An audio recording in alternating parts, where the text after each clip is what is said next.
listening to the LOZ Podcast Network. Hello, everybody. Welcome back to the LOZ Podcast Network. I'm your host, Ken Lawler. You are either watching us in the LOZ app or you're listening to us on KRMS radio on Saturdays from 10 to 11 a.m. We call it the Big Simulcast, and we love our collaboration with everybody over at KRMS.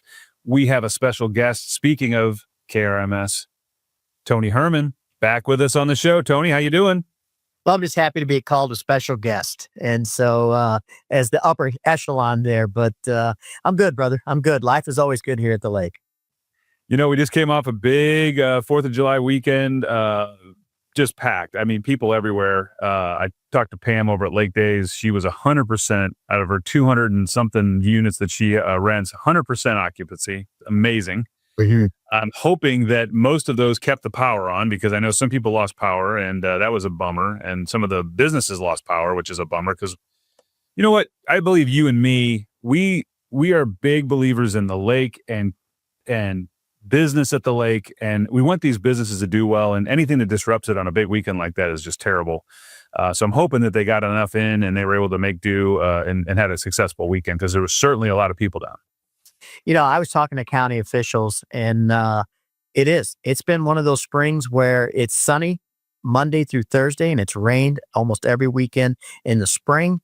Now we have a big holiday, and I was one of those people without power.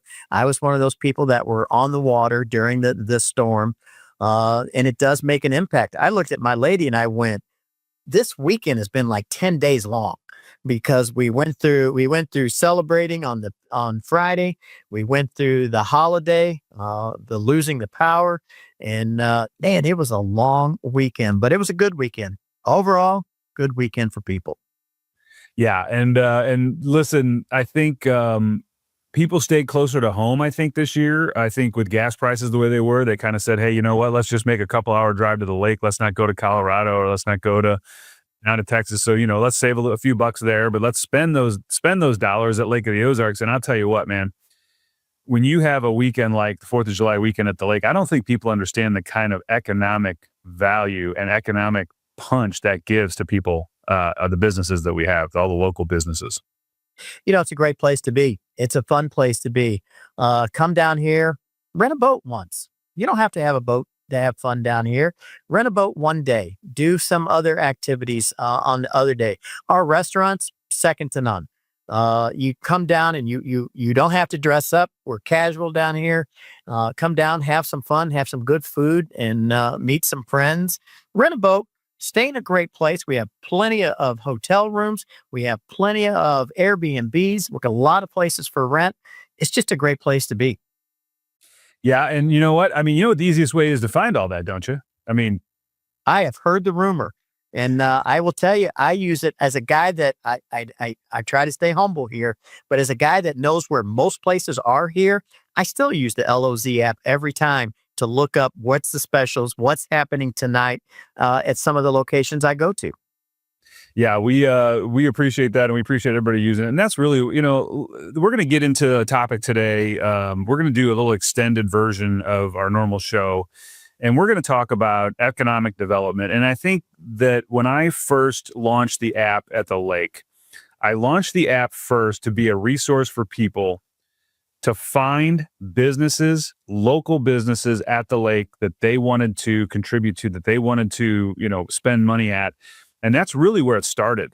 And it was about keeping it local and making sure that we could allow all those people coming in and all the people who live here every day to find the businesses and find what's going on quickly, so you could get the services you need or the products you need. And that's never more evident than when we have a big weekend like the July 3rd, because I think we had 150 events just over the July 3rd weekend in there. If you couldn't find something to do this weekend, there's no stop. I can't help you. Yeah, it's you're not looking hard.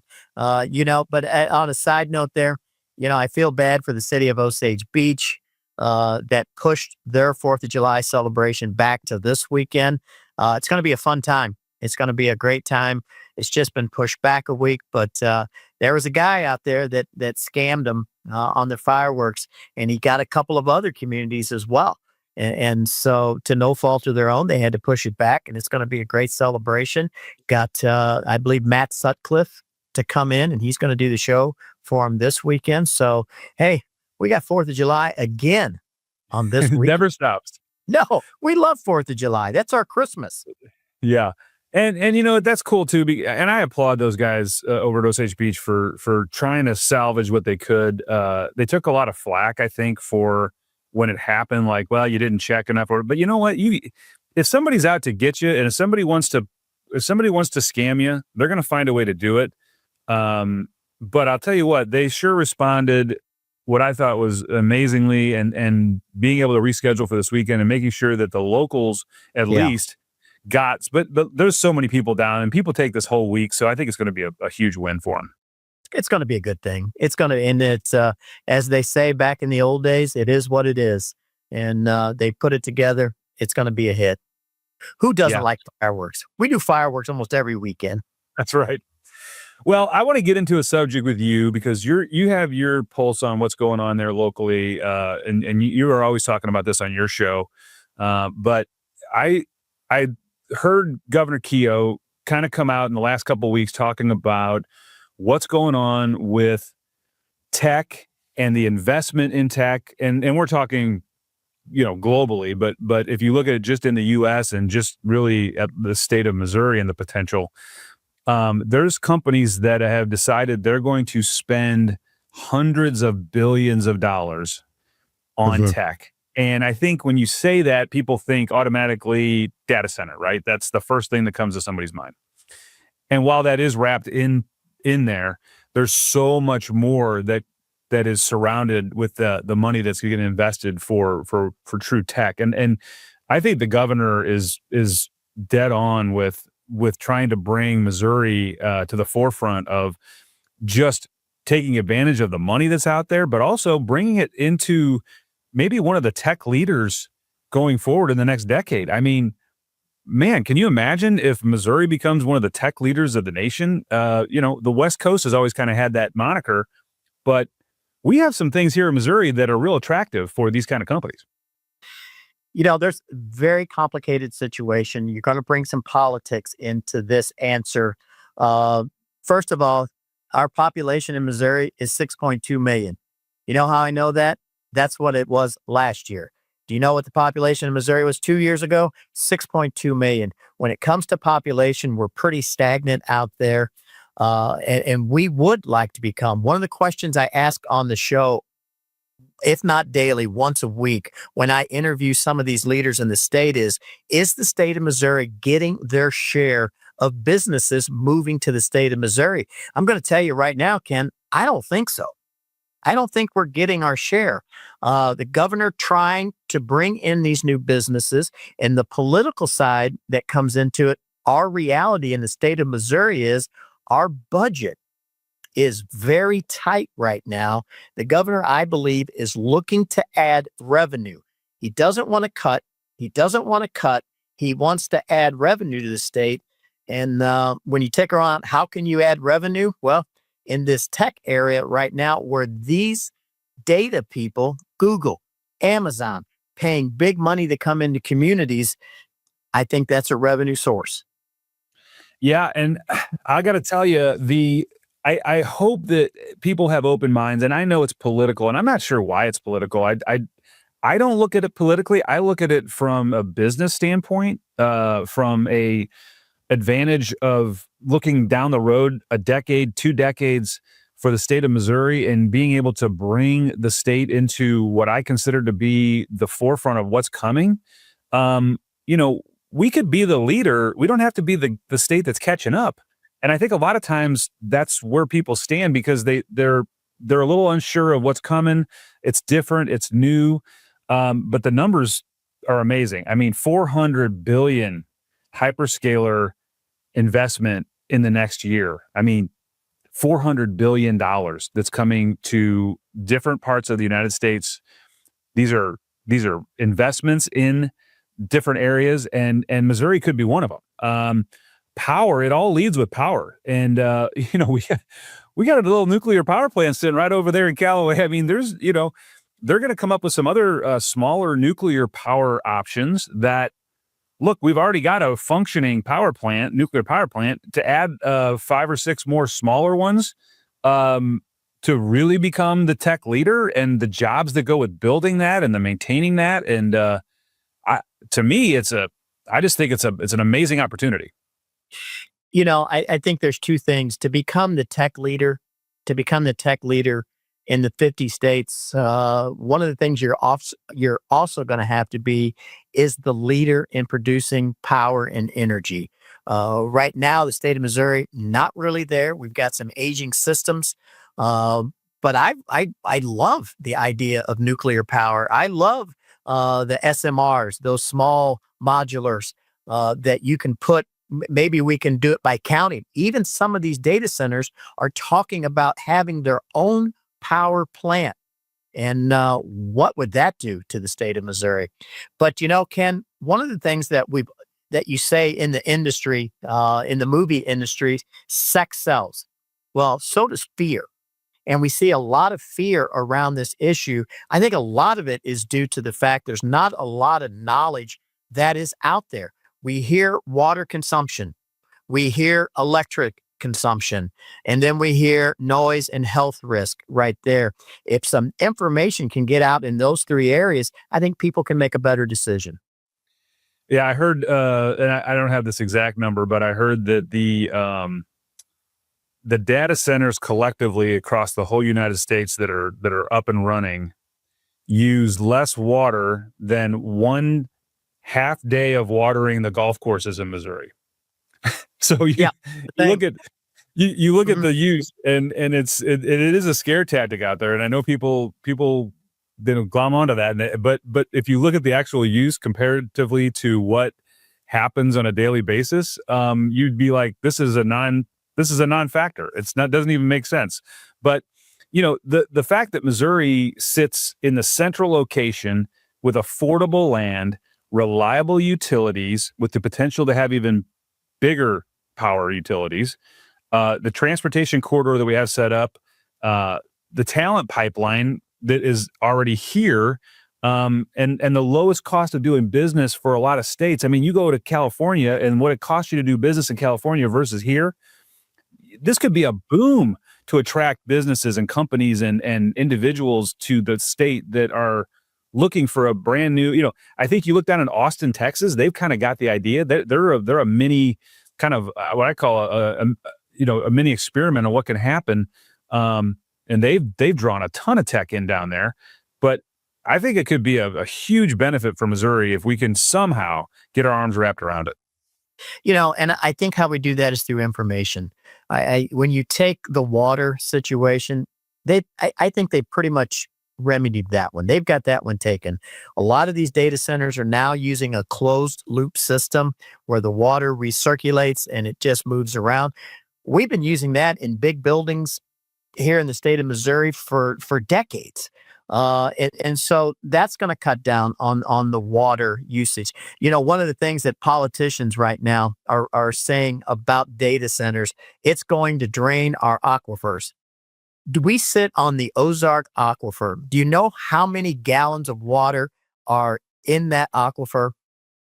230 trillion gallons are in that. And so it's a huge amount of water, but it is a concern. I think they're going to eliminate that. I think power is a concern and how it affects us. If you take Google going into Montgomery County, they recognize the fear of Missourians. And they said, don't worry about it. We'll pay for any electricity we use, any upgrades we need. And so for that, you got to say, well, what are we mad at? Hey, that's a great point. Listen, we are going to take a quick break. And when we come back, we're going to talk about some of the opportunities out there for the state and for locally at Lake of the Ozarks that this boom and this spending might bring to the area if we can find a way to wrap our arms around it and be first out and grab it, like the governor wants us to do. So, listen, we'll, stay put. We'll be right back after these messages.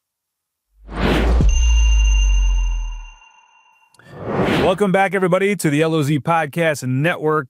You are joining us on an extended version today. Normally, we keep these segments to about 13 minutes, but I talked Tony into sticking around for another one because we didn't get a chance to kind of go over everything we wanted to, and we got to both get excited about this tech thing and about what's the potential is. And Tony, that's why I love talking to you, man, because look, we want what's best for the lake area, and we want everybody to be happy. But man, I don't want to miss an opportunity that might be out there for all of these dollars and all these businesses that we could have really propping up the lake and even the state as well. Yeah, I think you're exactly right. If you bring it down to the local level here, the big data center that started all the talk here in the lake area looked like it was trying to come into Camden County. They just ran out of time. There was no explanation. I think when there's no information, I think people are very suspect of what is happening. I think that's what we have now. In the state of Missouri, we have a lot of farmland. I don't want to use farmland, but we have a lot of other land that would make a perfect location for these centers.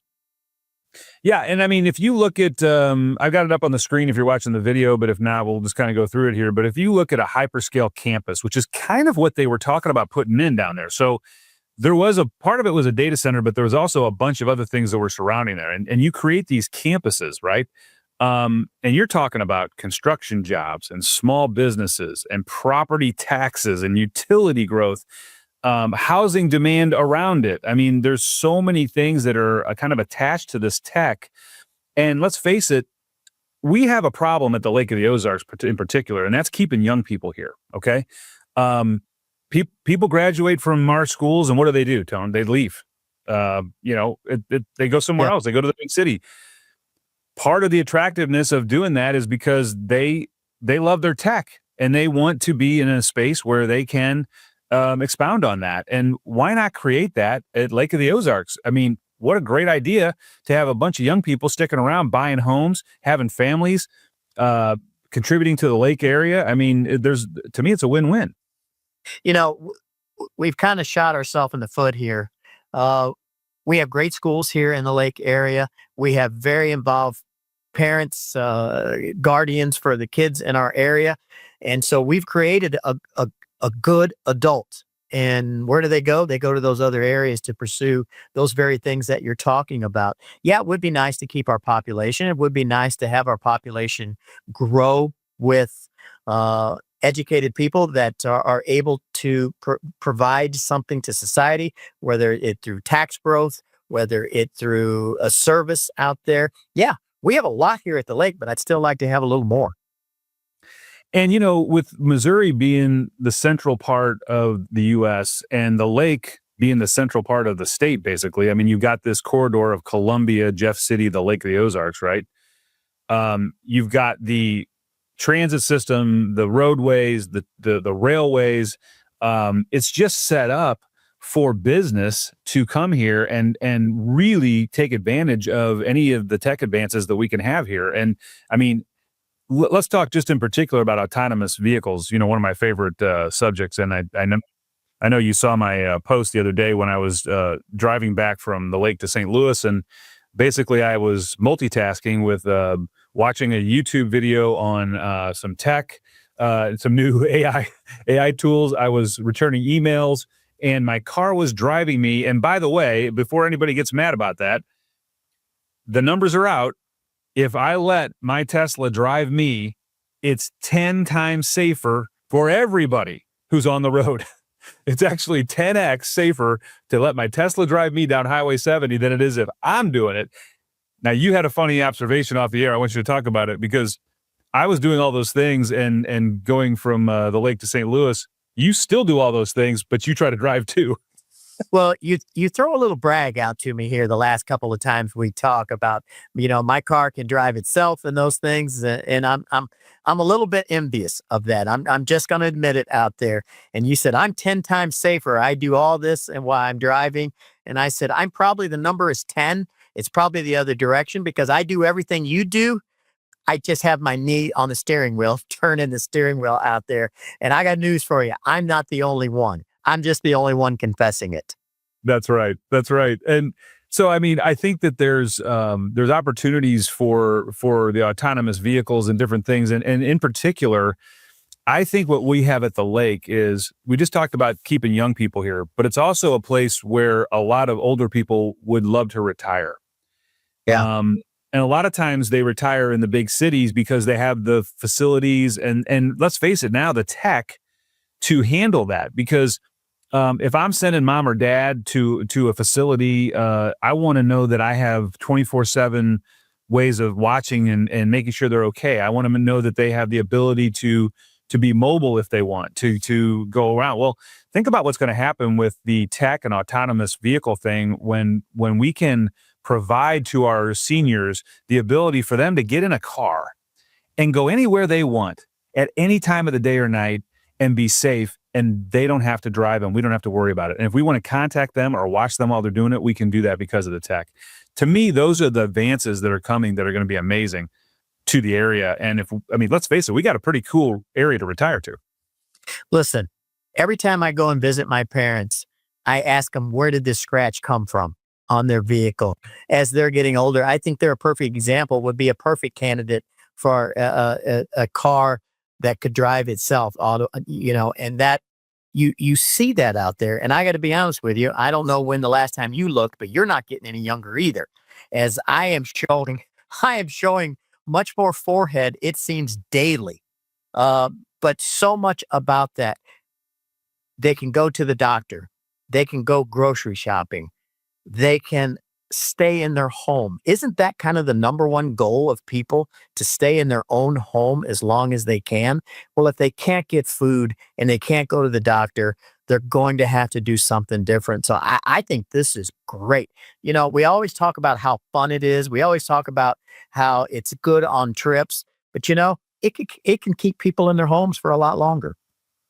Not only that, but think of the economic development around getting people who have a lot of money, retirees, that can get out and enjoy life and go to dinner whenever they want, or go play golf whenever they want now, or they can go shopping whenever they want. They can, think of all the different ways that group is kind of stuck. And if you can open that world back up to them where they can get out, they love to be social. I mean, think of the boom to just local restaurants in the off season, or, golf courses, or any of the other things that are going on when you don't restrict the mobility and they can do anything they want and get anywhere they want. I just think it could be an economic boom for everybody. I think it can. And then let's flip the switch, go to the other end of the spectrum. How about our young drivers out there? We've all had kids that have, when it's 10 o'clock at night, where you start to get that knot in your stomach when your kids are not home yet. Knowing that they could flip to that autonomous driver, I think it's going to help me sleep a little bit at night. It really is. And not only that, but, if you look at people, what's the top two things that they have to pay for? So you're starting out in life and you're not making a ton of money yet, and you got to pay for rent and you got to pay for a vehicle, right? And what comes along with that vehicle is a monthly payment. Now it's a huge monthly payment, insurance, gas, a place to park it, all the things that go along with that. Now, flip the switch back, and let's say you could just call up a vehicle when you need it, and you don't need insurance anymore, and you don't need any place to put it, and you can just call, and it's always there, day or night, to come grab you, take you where you want to go, and drop you back off. I think there's a big contingent of our younger people that would choose to opt in for a car service at their fingertips than actually owning a vehicle. So, I mean, you've got a lot of ways that I think are going to benefit people financially, but you got to have that network set up. You got to have the infrastructure, and man, Missouri could be the leader in that going forward. There's so much money out there. Why not? Ken, I often tell people I've done a lot of dumb things in my life. Probably the two biggest, dumbest things I've ever done is, number one, moved out of my parents' house. Number two, bought my own car. I had it made. My dad was picking up the bill for all of those things. And so I think you're exactly right. I think the love of the vehicle, this generation, they're not as in love with the muscle cars like we were, and especially in urban areas where it's very expensive to own a car. Call up, get a car, use it, and don't worry about it.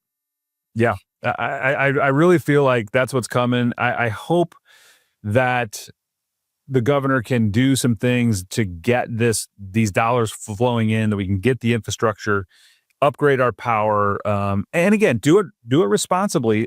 Nobody's saying we shouldn't do that. Nobody's saying go willy-nilly crazy on stuff, but take advantage of what's out there. This is a once in a millennia opportunity of money being spent on an area that we can take advantage of. I mean, this is something that Missouri can really attach itself to, and even the Lake area, and really position itself as a leader going into the next 2-3 decades.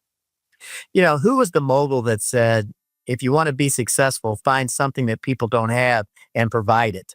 I think Missouri is in a good situation right now. I think that's what the governor is thinking. He's looking to solve several problems at one time. Number one, revenue stream. Looking to provide a new revenue stream to the state. Number two, of course, is technology. If there is a hole out there that we can fill, we certainly can do that. And then, of course, I think the state of Missouri, if we do it right, Ken, I think we can be a leader in upgrading our electrical grid. Our grid. We can provide power to all of our residents. I think we could probably provide power to other states, and that would create another revenue stream as well. Necessity is the greatest innovator out there, and I think that's where we are right now in the state of Missouri.